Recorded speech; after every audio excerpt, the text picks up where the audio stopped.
what is it, May 2004. A cooperative society formed for the purpose of construction of residential flats for its members acquired large area of urban land for 3 crores. The society had membership all having equal share. A SING officer proposes to tax the urban land in the hands of the society. What is meant by urban land? Is the action of the SING officer is correct? Can the members of the society be assessed on their share in the value of the urban land is a point. First, urban land means what?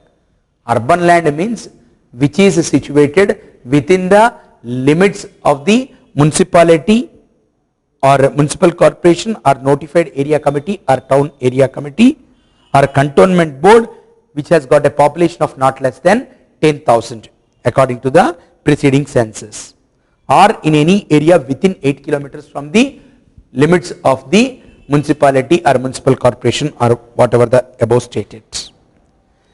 And coming to the point of wealth tax not being applied, section 45 says what? Wealth tax is not applicable in the for wealth tax purpose. Cooperative society is not a taxable entity. As far as liability of the members is concerned, in case of the cooperative society allots the flats of the houses to the individual members, then in respect of those flats the members shall be deemed to be the owners, but not with respect to the share in that particular urban land is the point when no allotment is being made. On these lines the answers are to be developed. Then friends, May 2004 we have a question. A company incorporated outside India is not liable to wealth tax in India. Is the statement correct? Point here is a company incorporated outside India. Under the income tax law also you might have studied the point that it is a non-resident provided control and management of its affairs are either wholly or partly located outside India. Like that we have decided the residential status of the company. So in respect of a company, if it happens to be a non-resident, in respect of the assets which are located outside India and the debts incurred to acquire those assets will be excluded, but it is not correct on our part to say that if the company is incorporated outside India, its wealth is not subjected to the Indian income tax law is not correct is a point. Then friends, state the circumstances, November 2003 question, state the circumstances in which wealth tax officer can refer the valuation of the asset to the valuation officer. Many number of times this question we have discussed. Yes, answer is very much known to you. When the fair market value disclosed is less than the actual value disclosed by the SSC, fair market value of that asset is less than the disclosed value, or where the difference is 33.33% or the difference is 50,000 or more, or where the asset is of such a nature that it requires such kind of reference. Of course, only when the assessment procedures are pending the reference can be made to the valuation officer. Then friends, we have November 2003 question, state with reasons whether the following constitutes assets chargeable to the wealth tax in the hands of the X, a former ruler. Jewelry transferred to a minor handicapped daughter on December 31st, 2011. Here try to understand friends, that is in case if any SSC transfers property for inadequate consideration to the minor children, and if that minor children are suffering from permanent physical disability referred in ATU, then in respect of those assets transferred to that handicapped children will not be included in the wealth of this particular SSC is the point to be well remembered. Then see, a ruler is there, past ruler is there, 50% of the palace is rented out throughout the previous year. Then what you will say for a former ruler, one building used for his residence will be exempted is a point. So in case if he is letting out to the tenants, the SC is entitled to the exemption only in respect of those buildings and palaces which are occupied by the ruler and are not in respect of the buildings let out to the tenants is a point to be well remembered. In respect of the rulers, only permission is granted for exemption only in respect of the things which are not let out and occupied by that particular ruler for his purpose. So these are the few questions, and then we have May 2003 also. Let me quickly look at that particular question also. X executed a will during his lifetime. His uncle was appointed as an executor under the will. X died on June 13th, 2011. Executor could complete the distribution of the assets after the valuation date. This is a question more on what the wealth tax applicable to the executors.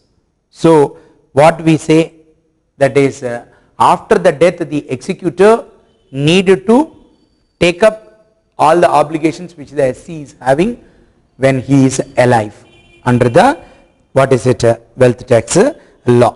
So under section 19, Mr. A is required to file the return of the deceased, and under section 19A, A is required to file a return for the assessment year 2012 and 13 till such time the assets are distributed to the legal heirs. The executor of that particular estate is under an obligation to file the wealth tax returns as a point. And most repeatedly tested question is, if there is a default done by the deceased and some penalty proceedings are initiated against the deceased, can they be continued on the legal heirs? The answer is no, because earlier also we have studied this particular thing. Then X enters into an agreement on March 31st, 2012 to sell a house property for 50 lakhs purchased by him. 20 lakhs was received in advance and 10 lakhs later. Further, the amount of 15 lakhs is received by him on March 12th, 2012. The sale deed is executed on April 21st, 2012. Here the whole question is on what? Merely money is taken, but agreement for sale is also entered after the valuation date. As on the valuation date, who is the owner? In his net wealth only, that particular asset will be included is a point to be well remembered. So these are the things many times we have discussed, friends, and there is a question in November 2002, enumerate the entities to which the provisions of the wealth tax do not apply. That is section 45. Necessarily you should refer and go to the exam. That is a company registered under section 25, a cooperative society, a social club, a political party, and a mutual fund referred under section 1023D are the entities which are excluded from the purview of the wealth tax. There is another question, what is in case if the SC is having a jewelry, what he need to do? What he need to do if the value of the jewelry is less than how many lakhs? 5 lakhs. A simple declaration is enough in 08A. If it is more than 8 lakhs, he has to go to a registered valuer and get it valued. And such a valuation is acceptable for 4 assessment year unless and otherwise that the value gets increased or the some of the assets got sold or some more assets are being purchased is a point. In any case, as a student you are supposed to understand that this is also again another important question which was tested many number of times. Then point is, under what circumstances rule 3 to 8 rule 3 to 7 are not applicable for valuation of immobile property?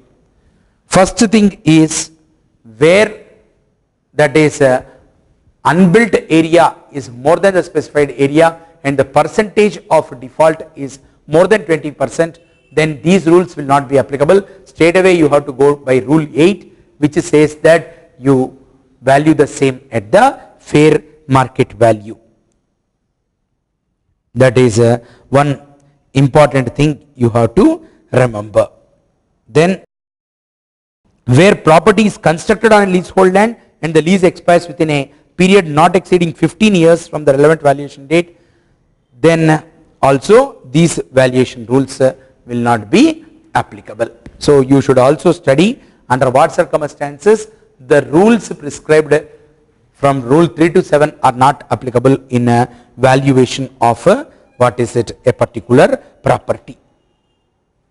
Then friends, we have theory question, what is the concept of partial partition of HUF under the Wealth Tax Act?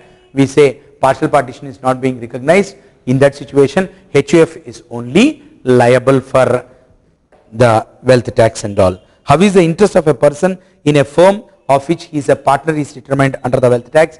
This of course we have studied how you will be doing.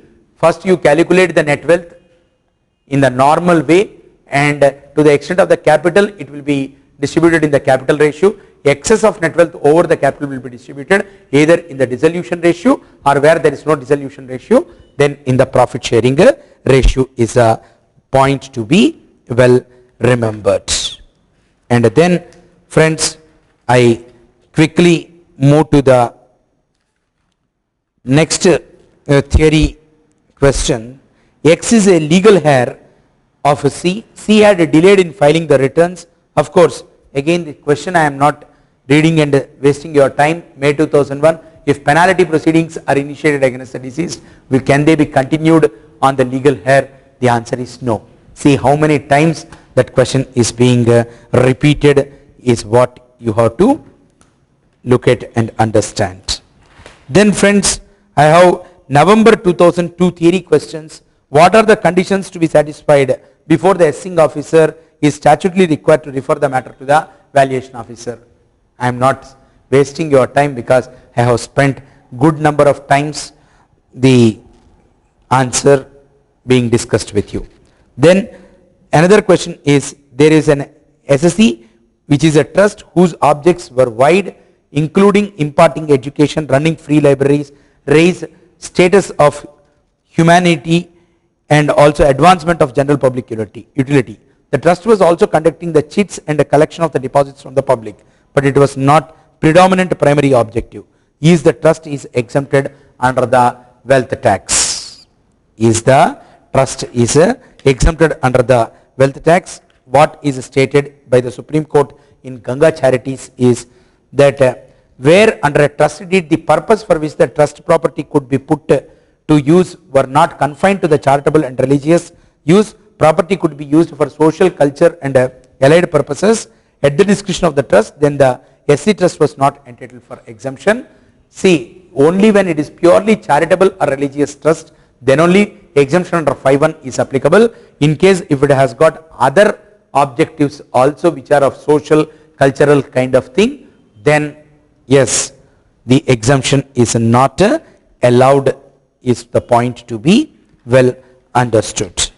And then we have another question tested in May 2000 friends, that is, these are all so simple, that is what is the obligations of the executor of the deceased.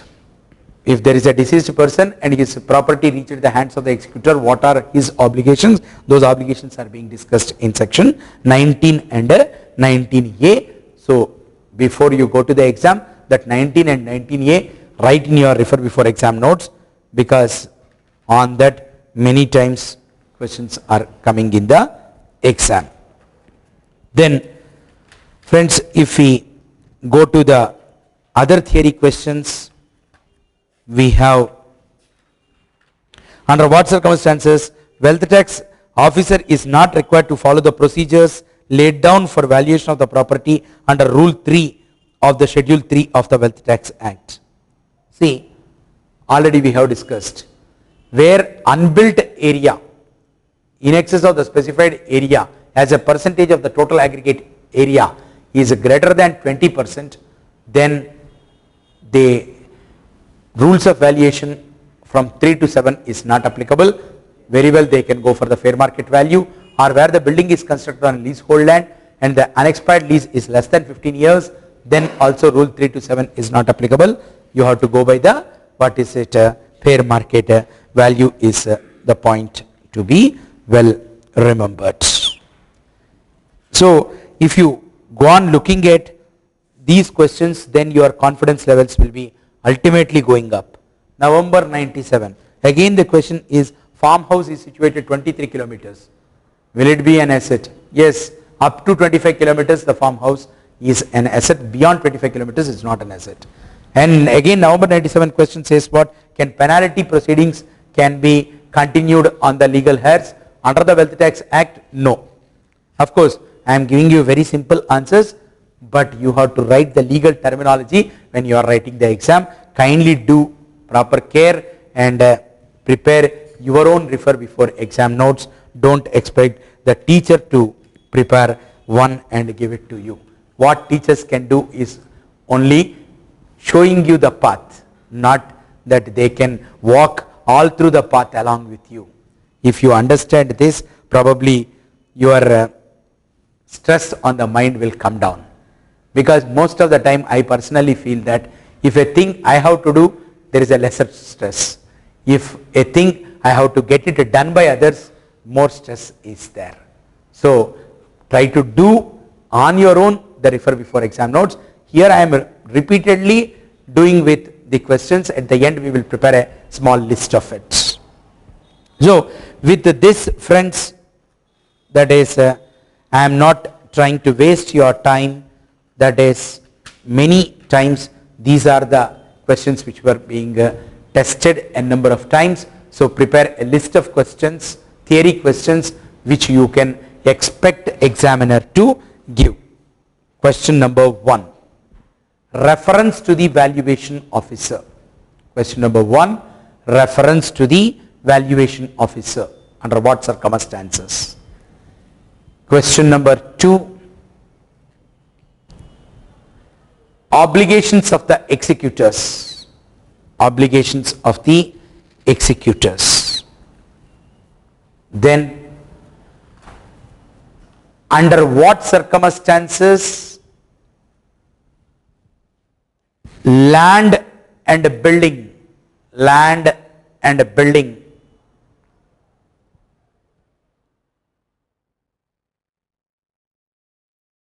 land or building and land appurtenant thereto, building and land appurtenant thereto is not treated or not included in the net wealth. Under what circumstances urban land is not included in the net wealth?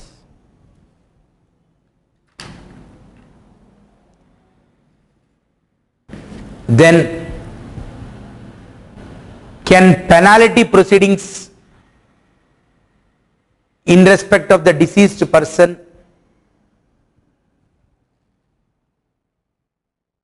be continued with the legal heirs? Be continued with the legal heirs. Then,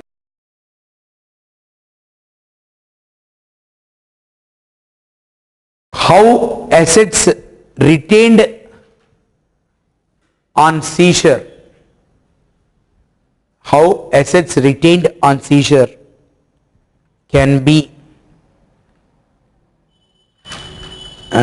should be dealt with, should be dealt with.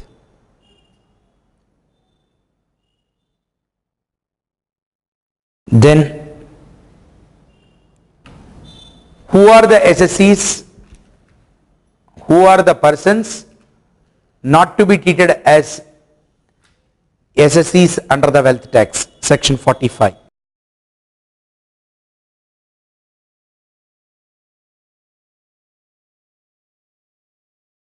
Under what circumstances trust established for charitable purpose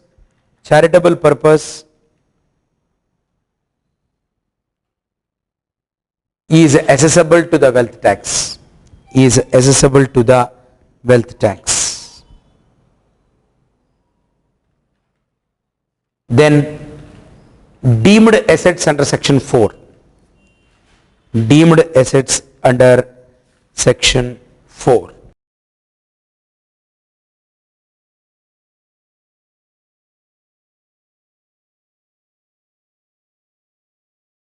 Then what more, friends? Ruler and all comes under the 5. So NRE, that is non-residents assets belonging to the non-residents getting exempted after their permanent returning to India. After their permanent return to India.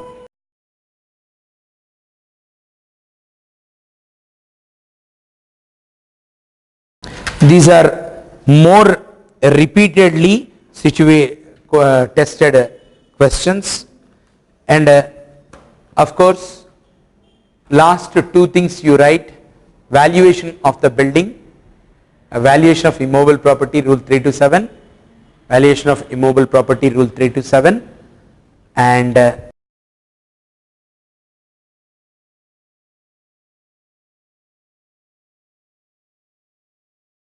that is interest in the partnership firm, interest in the partnership firm.